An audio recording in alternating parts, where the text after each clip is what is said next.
இந்தா ரெண்டு நான் ரெண்டு கிட்ட ஒண்ணு தரேன். ரெண்டு தான். ஒண்ணு ஒண்ணு ரெண்டு.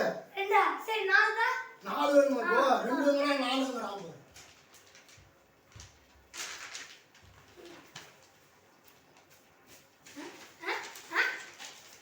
இல்ல 4. 1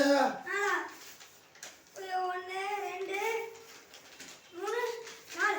சரி ஏன் வரீங்க? வாங்க. வந்துட்டார் சும்மா. அட பா. ரெண்டு கிட்ட ஒண்ணு தரே. இது அப்புறம் 4 கிட்ட எக்ஸ்ட்ரா இப்படின்னு கேட்போம்ல. அது இது 4 கிட்ட ஒட்டுக்க 4 தரேன் இவர். 4 தரணும்.